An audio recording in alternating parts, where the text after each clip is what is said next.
Pékin est l'un des centres de la culture orientale. Cette ville attire des visiteurs du monde entier. Une balade en pousse-pousse est l'une des grandes attractions de la capitale chinoise.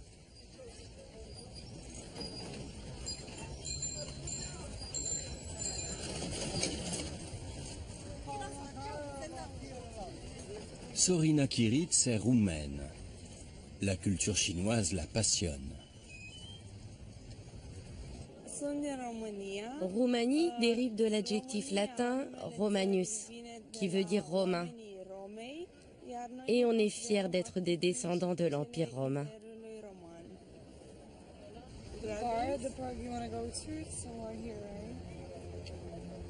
Ces descendants des Romains sont ici pour découvrir la Chine.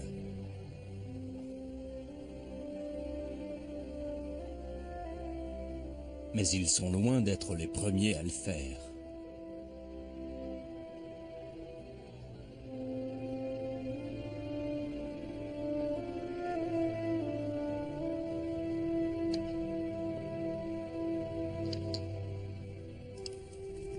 Selon le livre des Han, il y a 2000 ans environ, les habitants d'une contrée lointaine appelée Rome sont venus en Chine pour la première fois.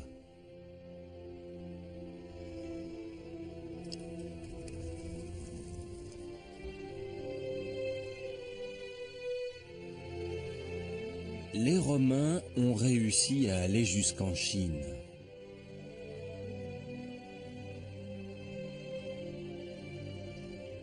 Et cette prouesse a conduit à la création d'une carte. La carte de Ptolémée, un savant grec du IIe siècle. Elle aurait notamment aidé Christophe Colomb à découvrir le Nouveau Monde.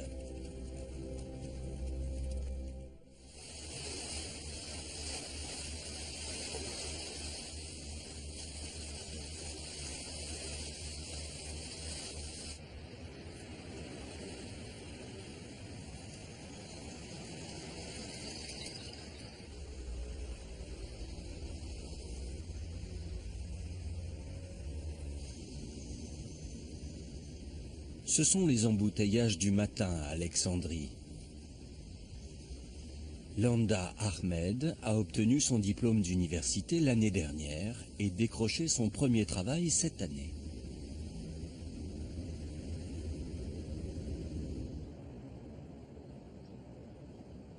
Voici l'endroit où elle se rend chaque jour, la Bibliotheca Alexandrina.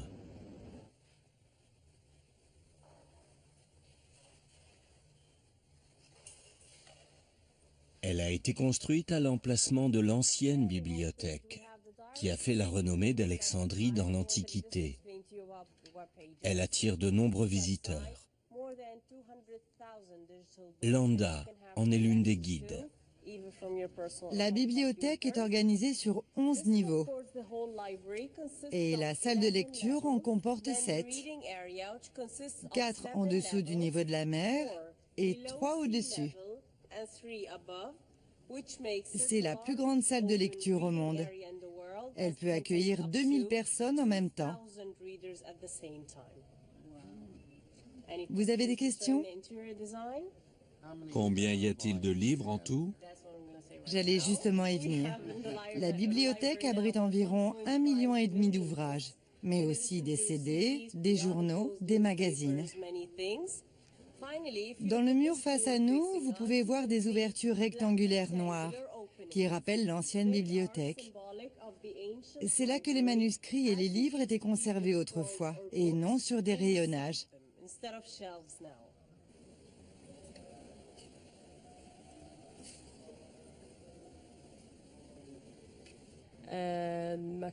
La bibliothèque d'origine a été restaurée. Des gens du monde entier viennent la visiter. C'est un grand honneur pour moi de pouvoir travailler à la Bibliotheca Alexandrina.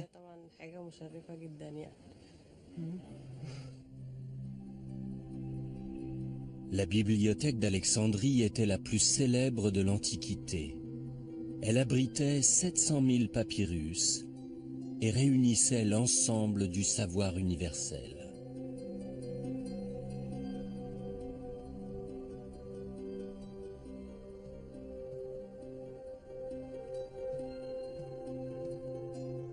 Ptolémée, son administrateur, entreprend de cartographier le monde.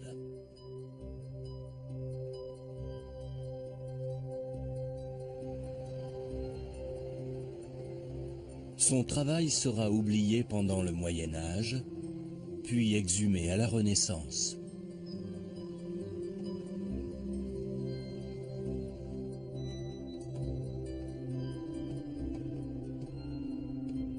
Les cartes de Ptolémée sont conservées ici.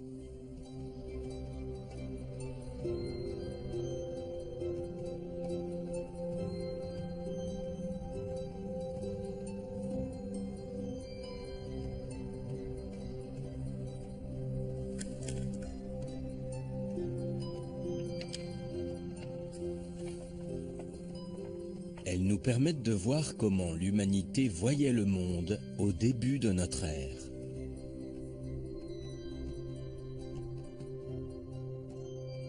Cette carte est assez étonnante. Le continent eurasien s'étire d'est en ouest. C'est la première carte occidentale à faire apparaître la Chine.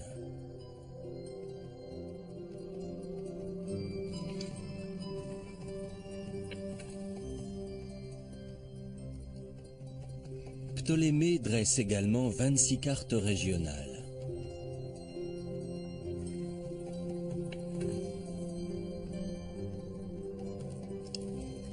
Il appelle la Chine la terre de la soie et il indique même les noms des villes.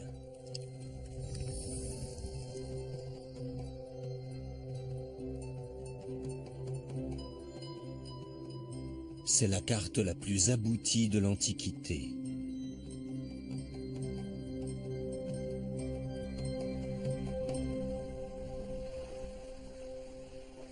Et c'est un très long voyage qui a permis sa création.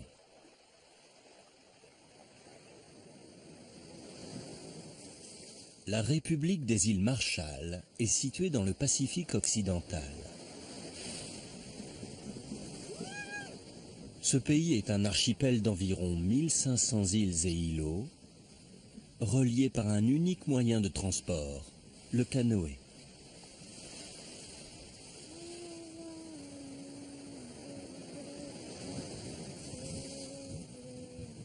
Et pour naviguer entre ces îles, les Marshallais ont besoin de cartes.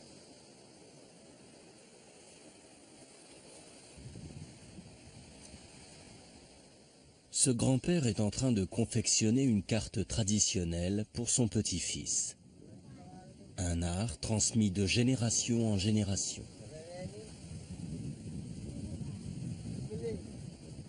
Ces cartes leur ont permis de diffuser leurs connaissances en matière de routes maritimes.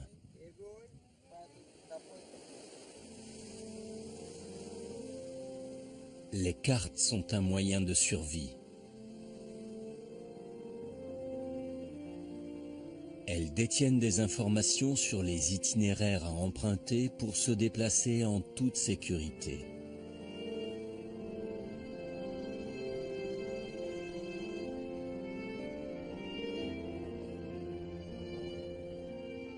Les hommes dressent des cartes depuis beaucoup plus longtemps qu'ils n'écrivent.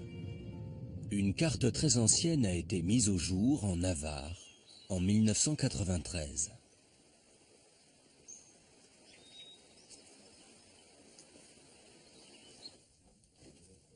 Elle a été découverte dans une grotte du nord de la région.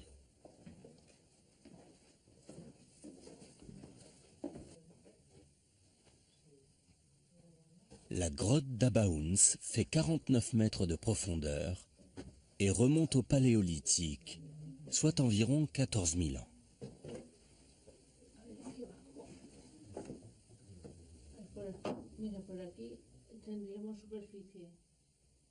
C'est dans cette grotte que l'équipe du professeur Pilar Utrilla a mis la main sur une pierre très intéressante.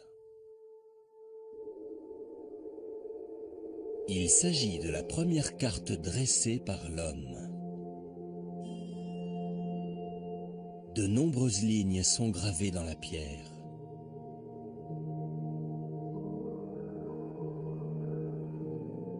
Mais leur interprétation est loin d'être évidente.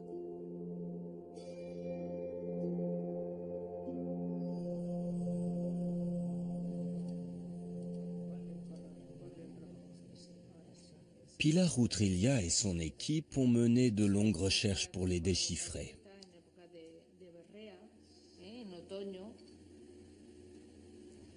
Ici,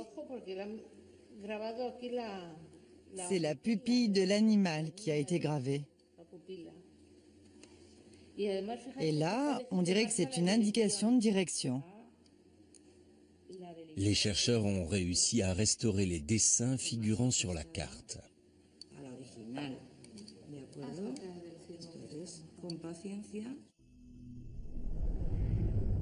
Les hommes du Paléolithique ont dessiné les montagnes et les rivières entourant leurs grottes.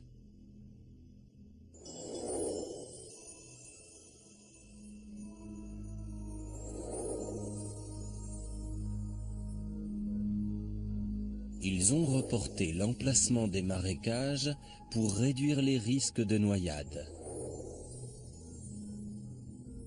Ils ont utilisé des dessins d'animaux pour signaler les lieux où aller chasser. Le chemin qui permet d'enjamber sans danger la rivière avant d'accéder à la grotte est également indiqué. C'est la sagesse qui semble avoir dicté l'élaboration de cette carte.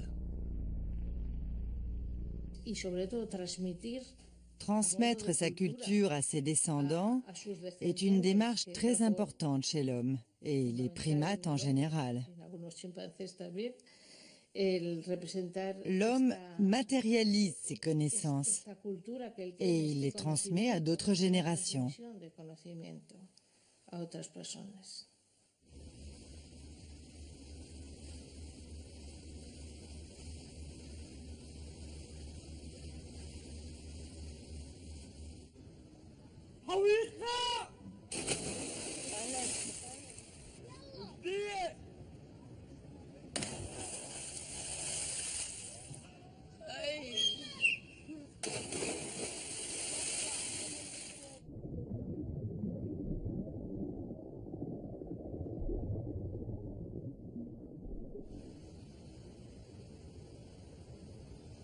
Le fleuve Euphrate est un des berceaux de la civilisation.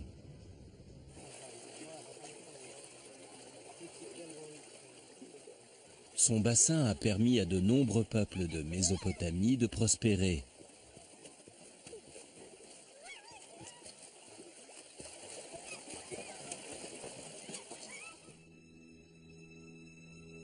Les civilisations mésopotamiennes ont créé des cartes. Cette tablette d'argile remonte à 2600 ans.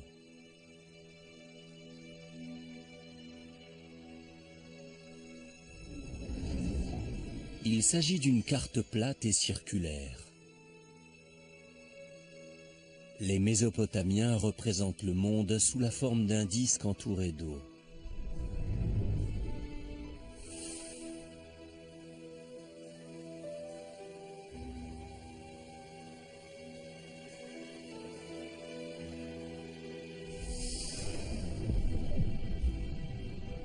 Il place Babylone au centre de l'univers. La ville est traversée par l'Euphrate et semble contrôler l'essentiel, l'eau.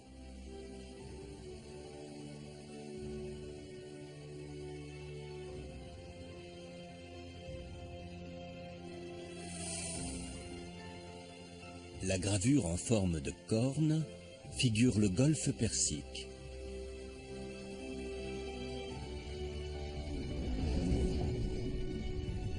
Huit petits cercles représentent les cités conquises. Mais cette carte ne montre que les territoires régis par Babylone, pas le monde entier.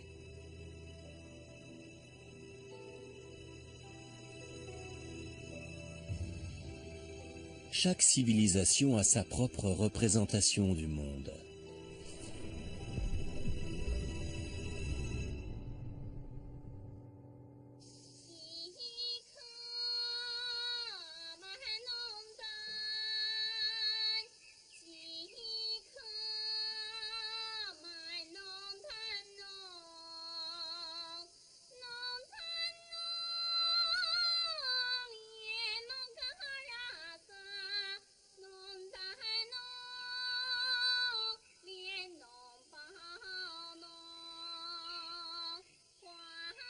Les anciennes civilisations chinoises ont elles aussi dressé des cartes.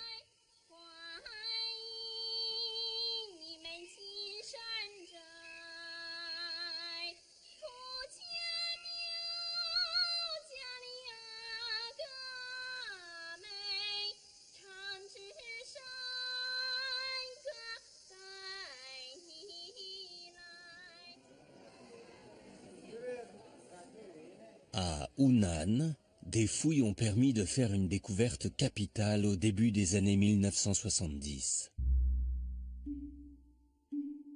Les tombes de la famille du Premier ministre, vieilles de 2200 ans.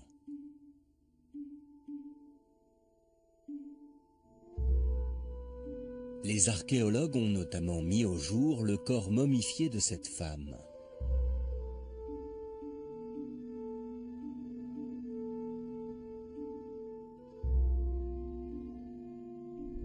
Son tombeau contenait également 2 cartes, parmi les premières de la civilisation asiatique.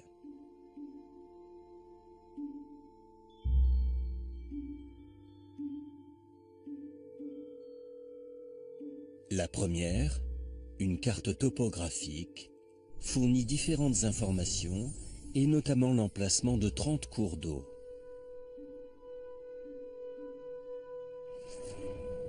Un carré indique le bureau du gouvernement.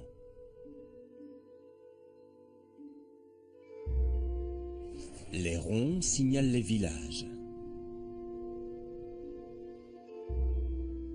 Il s'agit d'une carte à l'échelle.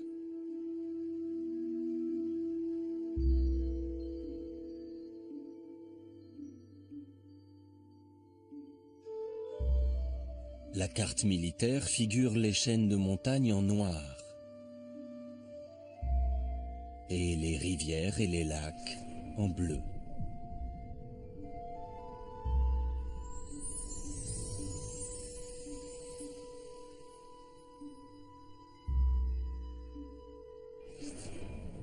Des symboles sont également utilisés pour signaler les postes militaires. Ces 2 cartes ont été dressées de manière parfaitement scientifique.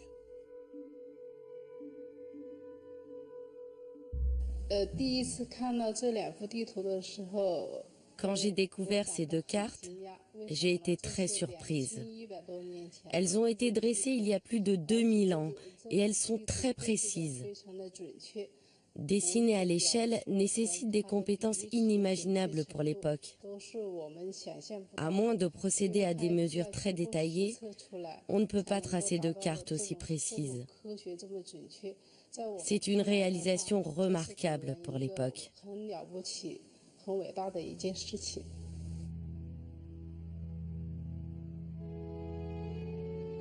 Mais les Chinois ne reportent que les éléments qui les entourent. Ils n'ont aucune idée de la morphologie du reste du monde.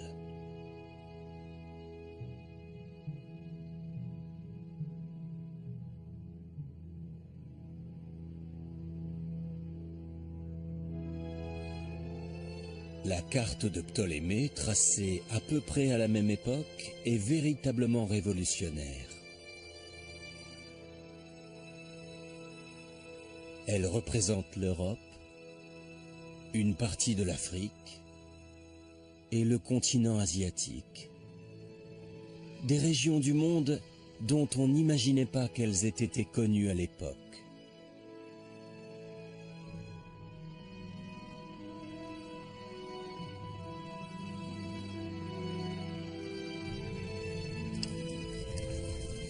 Cette carte est née à Alexandrie.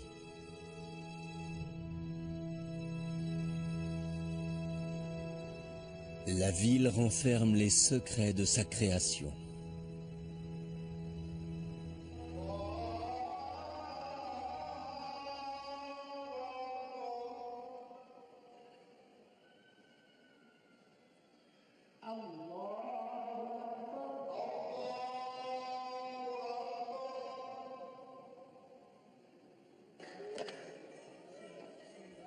Alexandrie est la deuxième ville d'Égypte.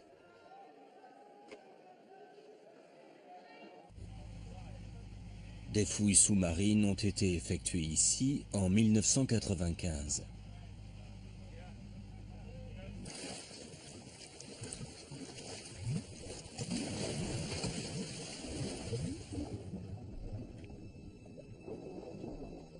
Il y a 1700 ans, un tremblement de terre a englouti une partie d'Alexandrie.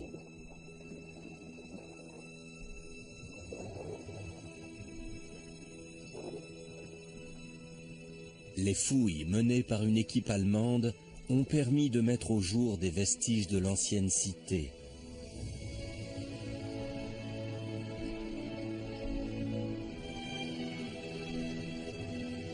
Et notamment les ruines d'un palais.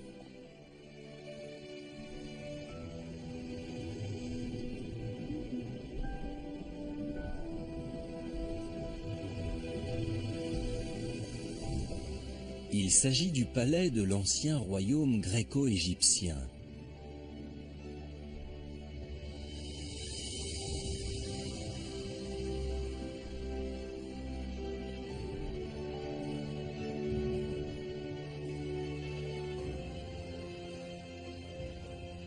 Après la conquête de l'Égypte par Alexandre le Grand, Alexandrie devient la capitale de son royaume.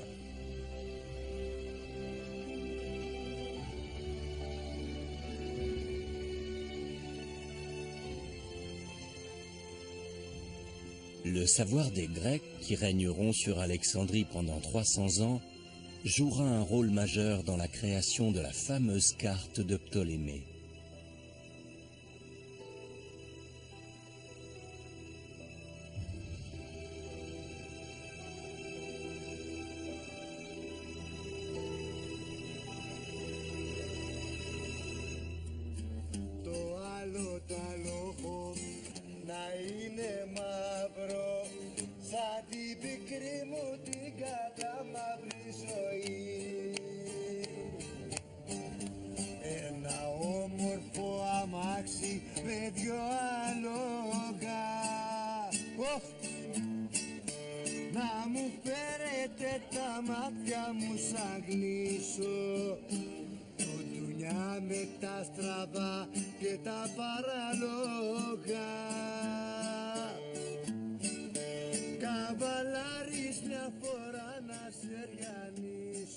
La mer Égée a depuis toujours assuré la subsistance des Grecs. J'aime la mer plus que tout.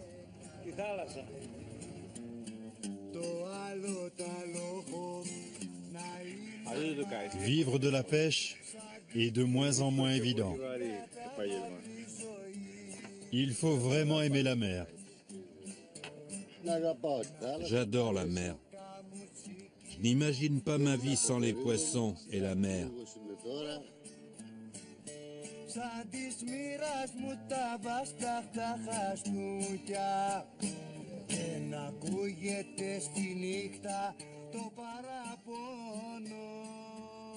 Les Grecs sont les premiers Européens à développer une civilisation au bord de la mer.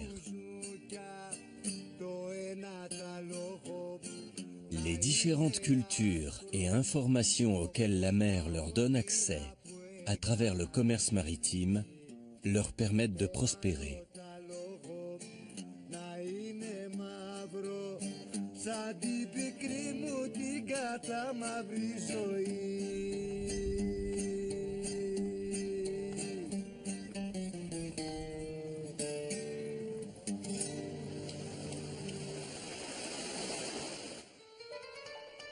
À bord de leur bateau, les Grecs partent à la découverte de pays lointains.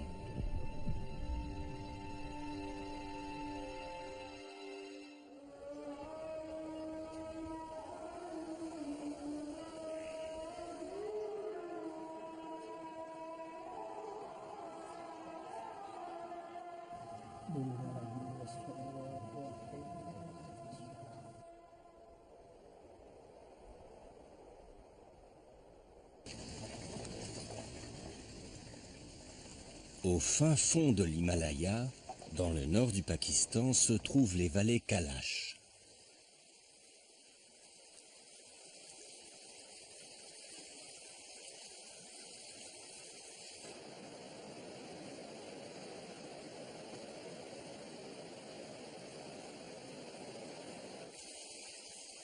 Ce sont les seuls habitants non musulmans du Pakistan.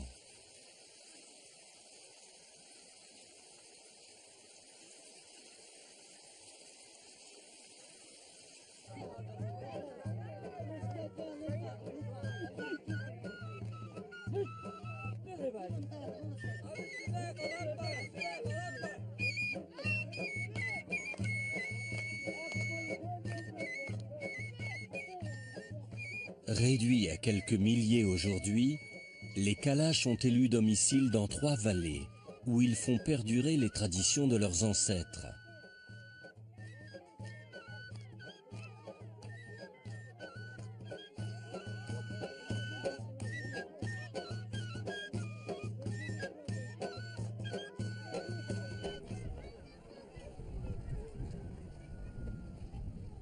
Chaque année au printemps, les hommes se rendent au temple du village pour faire une offrande.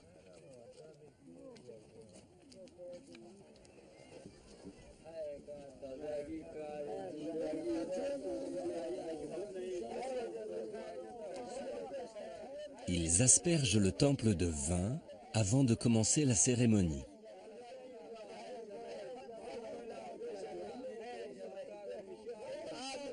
Dieu, protégez les femmes et les enfants Kailash. Permettez-nous de produire davantage de vin pour l'offrir au Dieu cette année.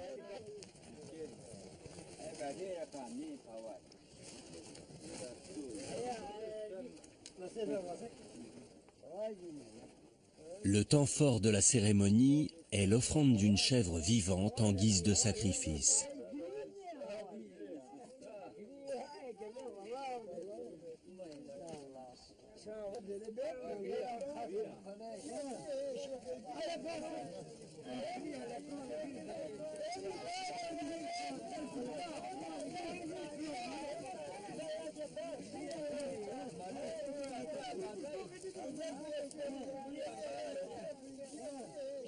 Asperger le temple de vin puis du sang de l'animal qui vient d'être tué est un acte typique des anciens rites sacrificiels grecs.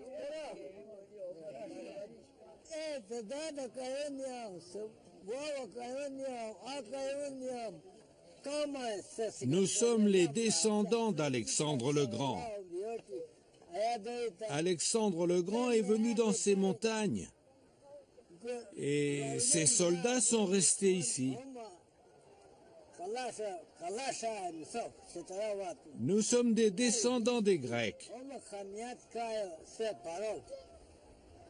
Nous remercions les dieux de nous avoir permis de nous établir ici.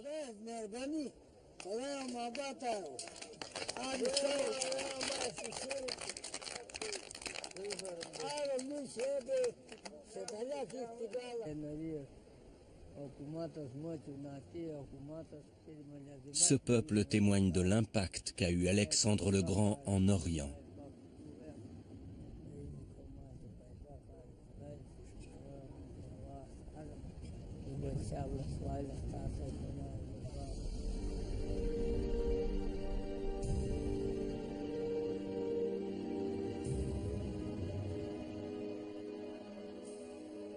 Alexandre accède au trône à l'âge de 20 ans, en 336 avant notre ère.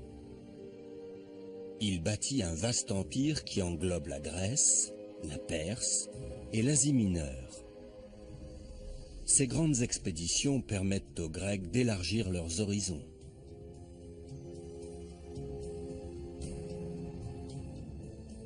Milète, sur la côte ouest de l'actuelle Turquie, était l'une des villes coloniales grecques les plus prospères. Cette cité portuaire réunissait un grand nombre de marchandises, d'informations et de savoirs de différents pays.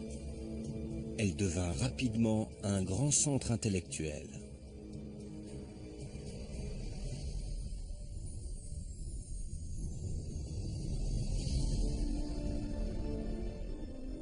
Les savants grecs installés à Milète étudient la Terre.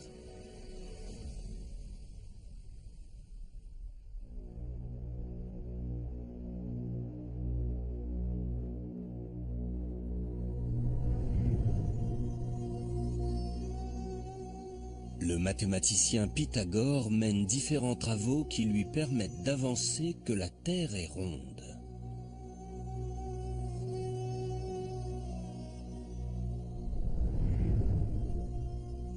Les philosophes Socrate et Platon soutiennent sa thèse.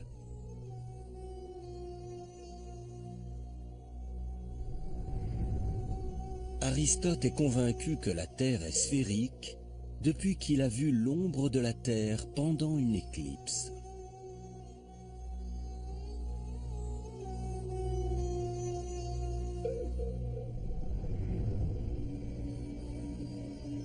Toutes ces discussions sont le fruit du travail d'un Grec basé à Alexandrie, Ptolémée.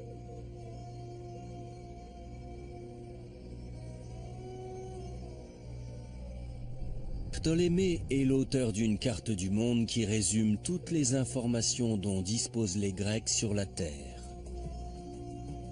Il a dessiné des lignes incurvées pour figurer la rotondité de notre planète.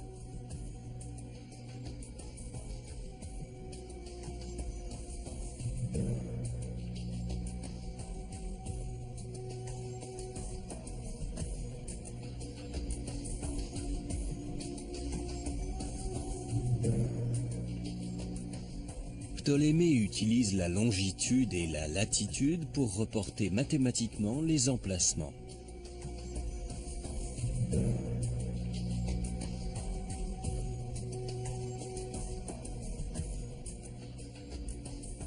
La représentation de l'hémisphère sud, une région pourtant inexplorée, est encore plus intéressante. Les Grecs font appel à leur imagination pour dessiner cette terra incognita sur la carte. Les Grecs pensaient que la forme la plus logique devait être symétrique.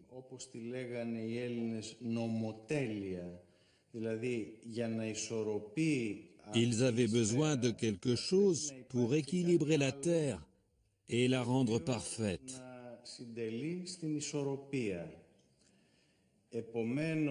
Comme il y avait des terres dans l'hémisphère nord, il se disait qu'il devait aussi y avoir des terres dans l'hémisphère sud.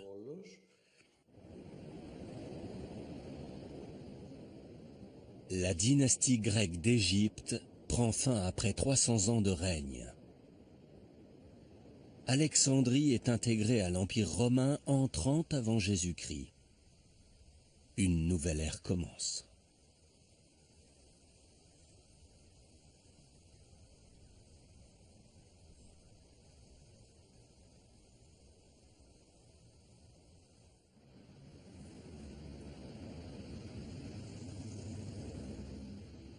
Rome est la capitale d'un vaste empire autour de la Méditerranée.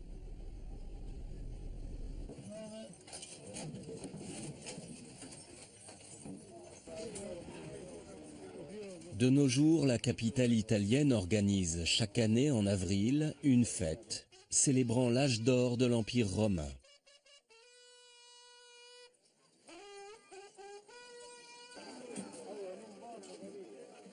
Des personnes originaires de tous les pays ayant appartenu à l'Empire romain viennent à Rome pour participer à la fête.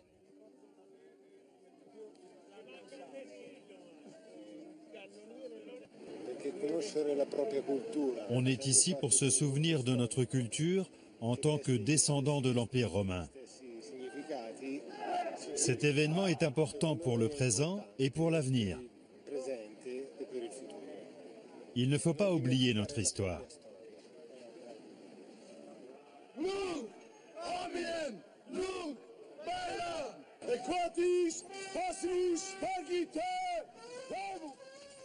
Le territoire sur lequel régnait l'Empire romain correspond aujourd'hui à 40 pays.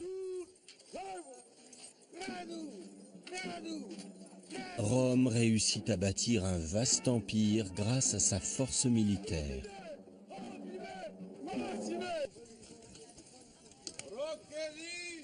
Tous les hommes âgés de 17 à 45 ans devaient servir dans l'armée.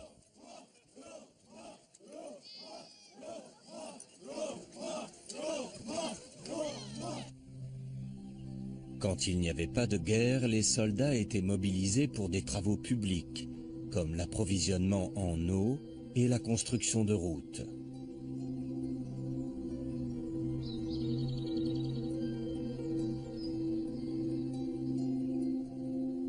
L'Empire romain bâtira au total 85 000 km de routes afin d'accéder aux frontières de son immense territoire.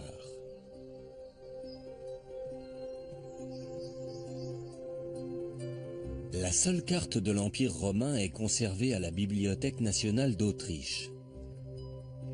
Elle s'appelle la table de Peutinger et doit son nom à son auteur, un humaniste allemand. Elle est tellement précieuse qu'elle a été inscrite sur la liste du patrimoine mondial et sa consultation est strictement limitée.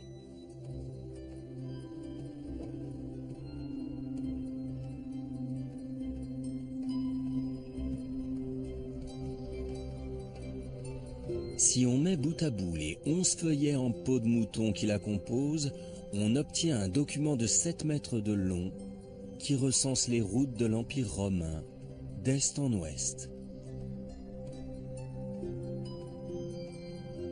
Rome occupe le centre de la carte.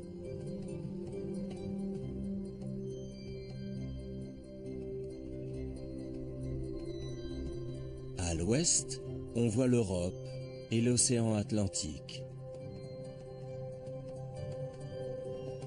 À l'est, l'Inde et le Sri Lanka.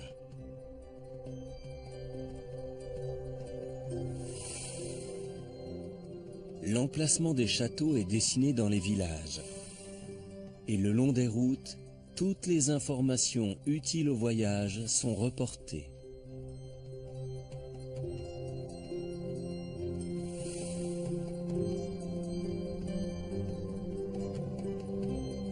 On trouve également les distances entre les villages.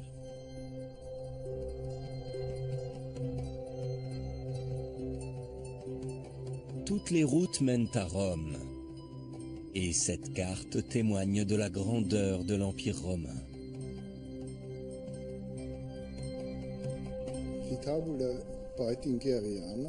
Cette table montre les régions sur lesquelles l'Empire romain exerçait son influence. Les échanges commerciaux avec l'Écosse, le sud de l'Inde, le Sri Lanka,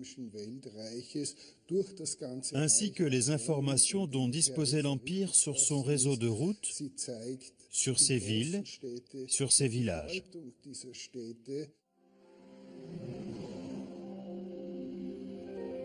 L'Inde occupe l'extrémité orientale de cette très longue carte.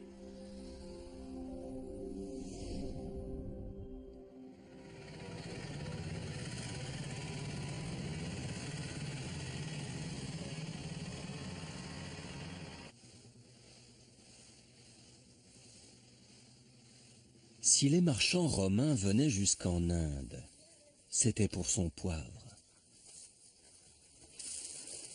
Le poivre est à l'époque aussi précieux que l'or.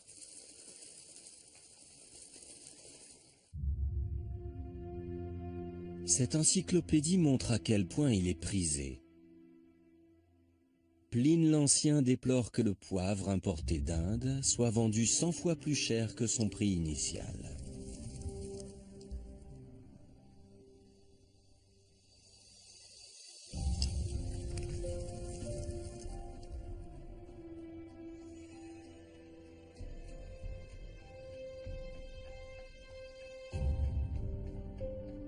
Mais alors que l'Empire romain s'enrichit grâce aux marchandises venues d'Orient, une crise éclate. Des nomades perses conquièrent l'Iran et commencent à menacer les routes. Les routes romaines vers l'Inde ne sont plus sûres.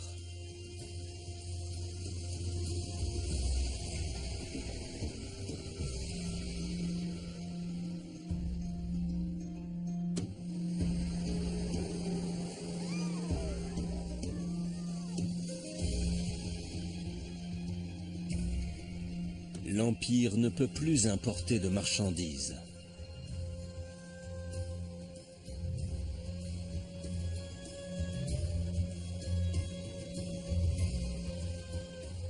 Rome a besoin de trouver une nouvelle route vers l'Inde.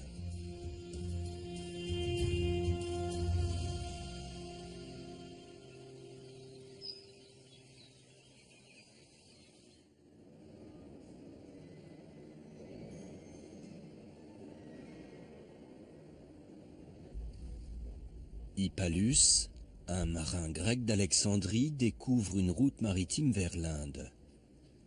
Il livre ce secret dans un ouvrage conservé à l'université de Heidelberg en Allemagne.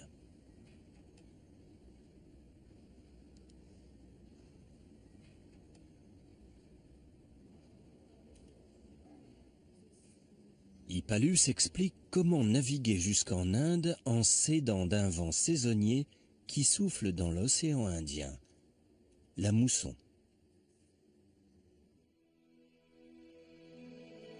Le vent est donc la clé. Après sa découverte, il sera baptisé le vent d'Hippalus.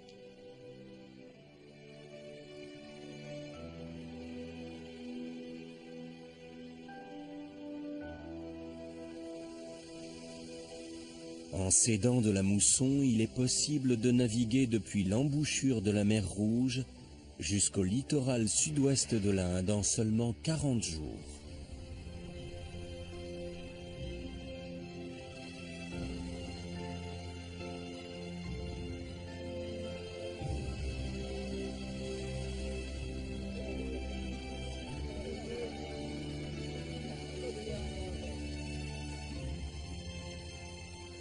Le Kerala se trouve sur la côte sud-ouest de l'Inde. Non loin de la plage, on trouve une église catholique.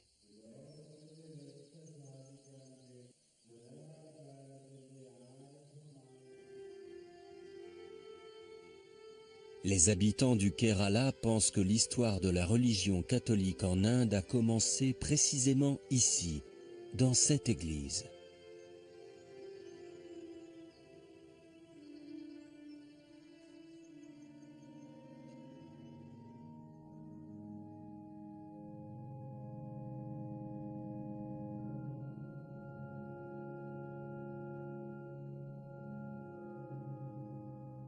Un fragment d'os humain est conservé dans le trésor de l'Église. Ici, les catholiques croient que cet os du poignet a appartenu à saint Thomas, l'un des 12 apôtres de Jésus. Il serait venu au Kerala à bord d'un navire de marchands romains.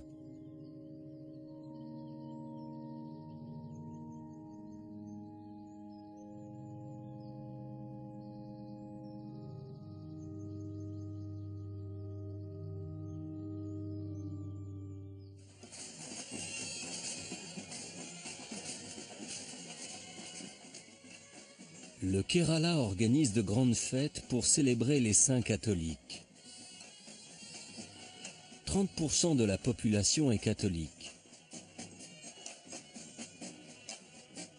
Ici, l'apparition du christianisme remonterait à 2000 ans, à l'époque où les marins romains s'y rendaient régulièrement.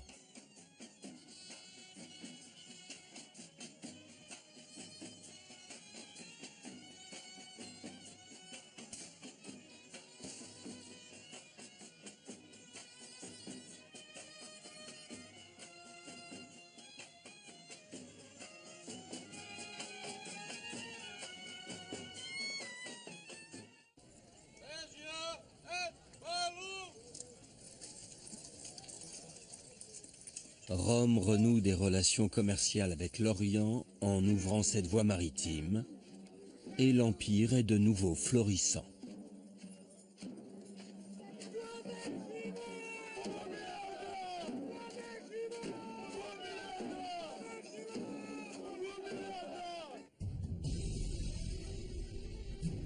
Marc Aurèle est empereur pendant l'âge d'or de l'Empire romain, au IIe siècle de notre ère. Au cours de cette période, Rome tente de naviguer au-delà de l'Inde, jusqu'à la terre de la soie, l'actuelle Chine.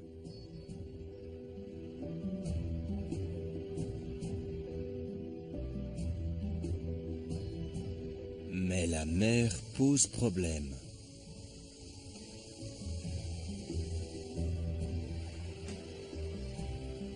Il faut traverser le détroit de Malacca pour rejoindre l'océan Pacifique depuis l'océan Indien.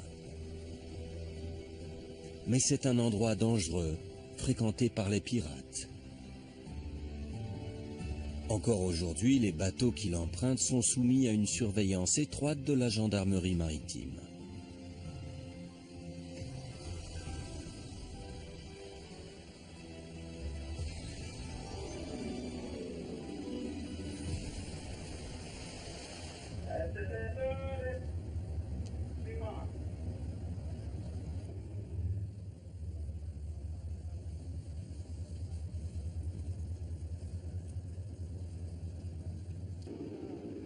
Dégage le pont. Enlève les planches. Enlève les planches. Toutes.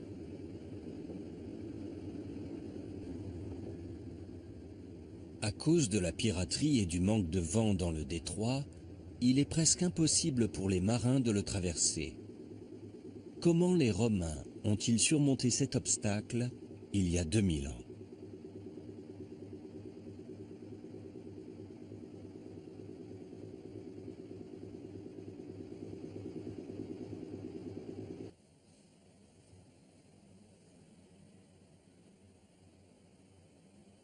La réponse se trouve sur la carte de Ptolémée.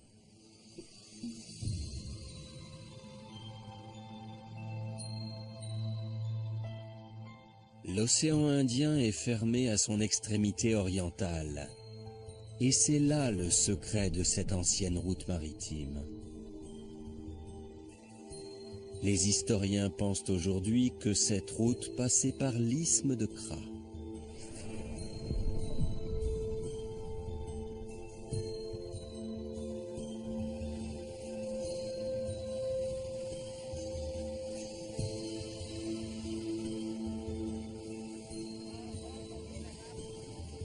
L'archéologue thaïlandais Bunyari Chaisuman étudie l'isthme de Kra depuis 10 ans. Cet isthme correspond à la partie la plus étroite de la péninsule malaise.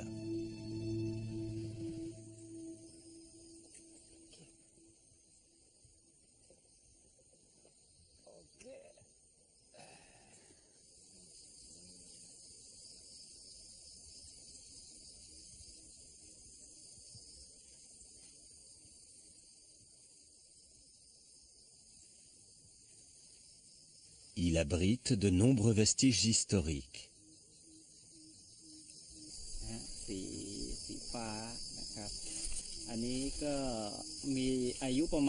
Cette perle en verre a environ 2000 ans.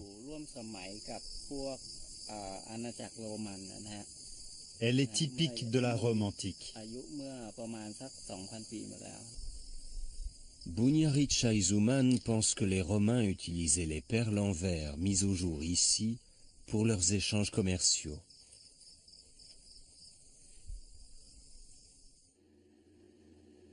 Les perles ne sont pas les seuls vestiges de l'époque romaine.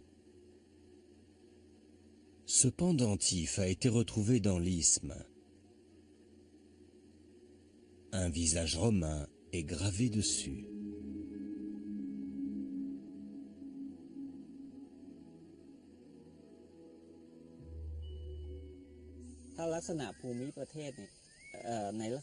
Les Romains ont choisi la route terrestre qui coupe à travers la péninsule. L'isthme de Kra, qui est situé entre l'océan Indien et le golfe de Thaïlande, fait environ 40 km. Cette route partait de l'océan Indien, traversait le sud-est asiatique et remontait jusqu'en Chine.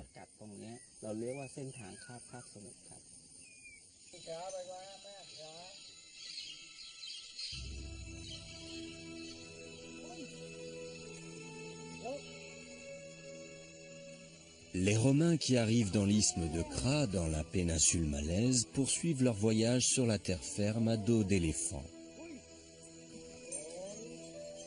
Sur ce terrain étroit et plat, l'éléphant est parfaitement adapté.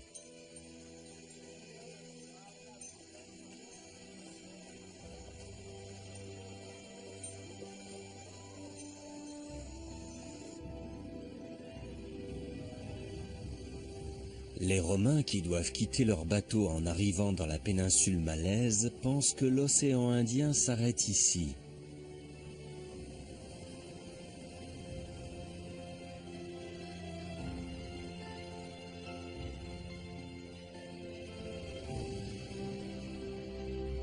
On peut trouver des informations sur la route maritime découverte par les Romains dans des ouvrages asiatiques. Un livre chinois de géographie, écrit il y a 2000 ans, retrace le voyage de 12 mois depuis le sud de la Chine jusqu'en Inde.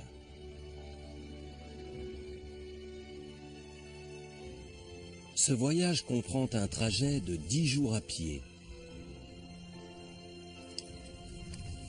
Il rejoint la route terrestre à l'endroit où la péninsule malaise est la plus étroite.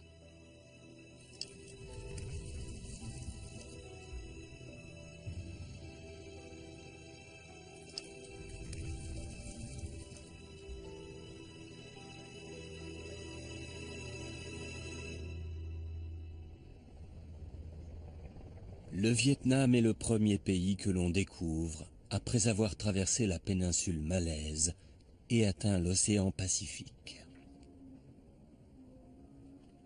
Il est situé sur la route vers la Chine.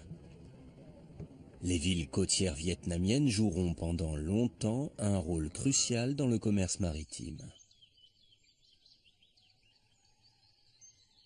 Ce site archéologique du royaume de Funan est une ancienne cité maritime prospère du sud du Vietnam. Le Funan s'est enrichi grâce à sa position stratégique dans la région.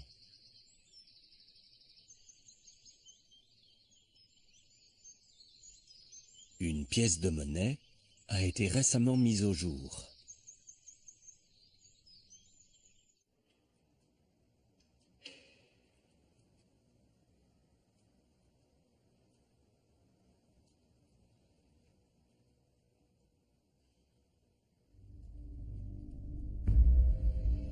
Le visage de l'empereur romain Marc Aurèle est gravé dessus.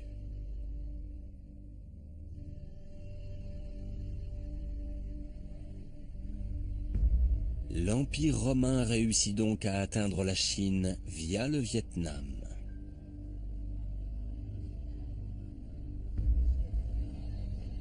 Les Romains arrivent en Chine après avoir traversé l'océan Indien, la péninsule malaise et enfin le Vietnam.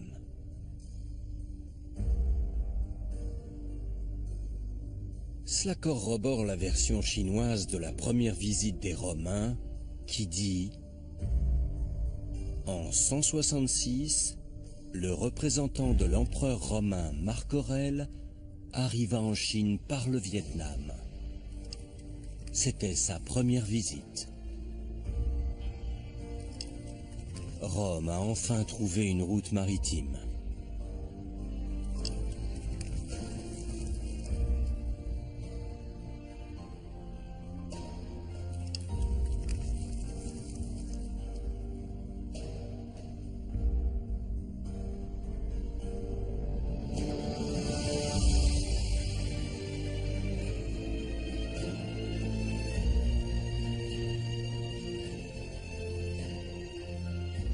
Quand le représentant romain rentre à Alexandrie, Ptolémée, le directeur de la bibliothèque, se met à dessiner sa fameuse carte du monde.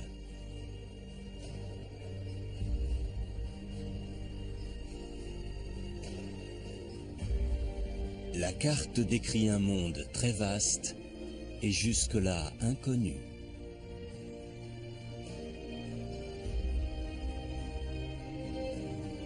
Au bout du continent eurasien, la Chine est représentée pour la première fois.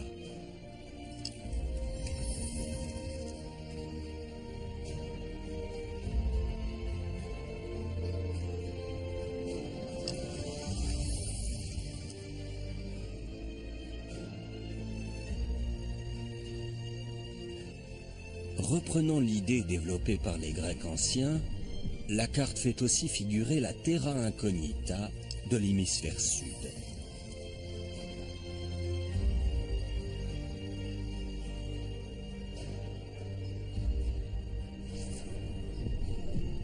La péninsule malaise est représentée, faisant de l'océan Indien un océan fermé.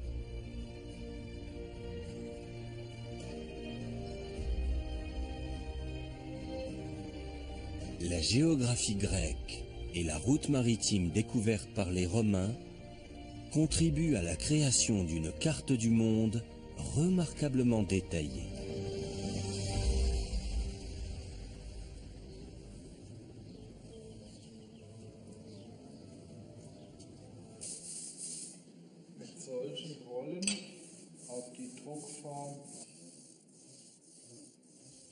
La carte de Ptolémée tombera dans l'oubli après la chute de l'Empire romain.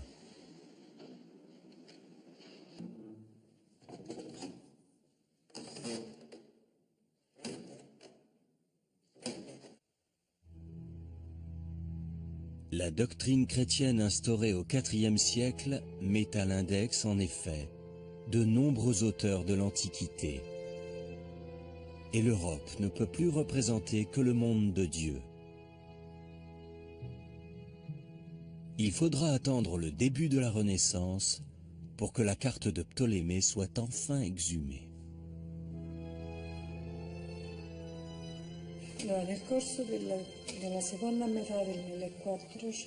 Ce qu'il faut remarquer, c'est que les intellectuels de la fin du XVe siècle se sont beaucoup intéressés à la carte de Ptolémée. Elle a été imprimée en de très nombreux exemplaires, richement illustrés, à partir de l'original.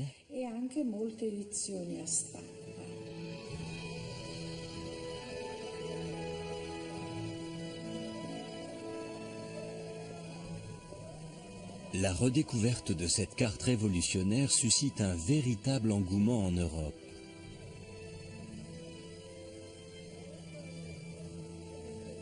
Pendant la Renaissance, l'œuvre de Ptolémée est le deuxième ouvrage le plus publié après la Bible.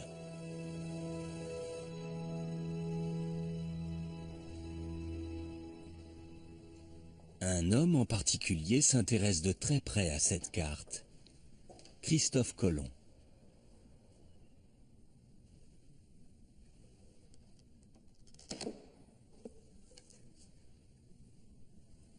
Il a toujours sur lui un livre dont il ne se sépare jamais. Fervent catholique, on peut lire sa signature latine sur la page de garde.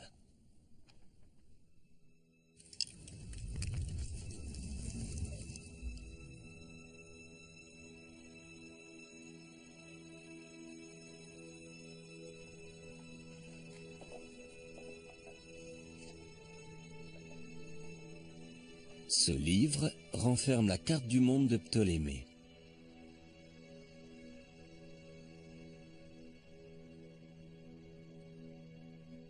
C'est en étudiant cette carte qu'il décide de partir explorer le monde.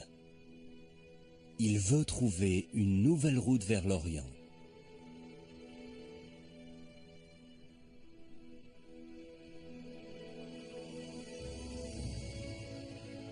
La carte convainc Christophe Colomb que la Terre est ronde. En naviguant vers l'ouest, il pourra atteindre l'Asie.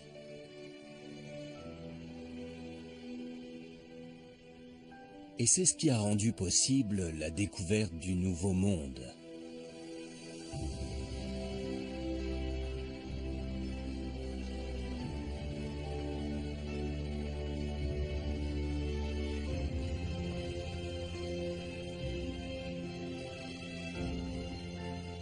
En 2001, la Bibliothèque du Congrès à Washington a déboursé 10 millions de dollars pour faire l'acquisition d'une carte.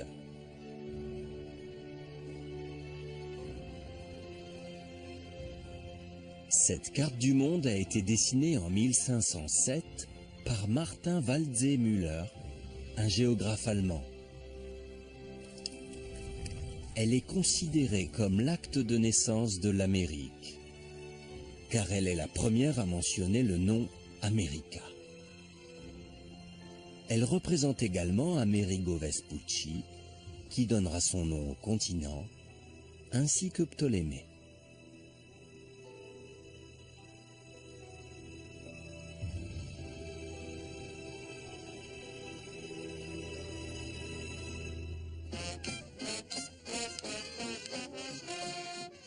Chaque année en octobre, les États-Unis célèbrent le Columbus Day, qui marque l'anniversaire de la découverte de l'Amérique par Christophe Colomb. Une histoire qui a commencé grâce à une carte, dessinée il y a 2000 ans. Les cartes sont la mémoire des civilisations. Celle de Ptolémée renfermait des informations remontant à la Grèce antique. Et 13 siècles plus tard, elle a permis d'ouvrir un autre chapitre de l'histoire, avec la découverte du Nouveau Monde.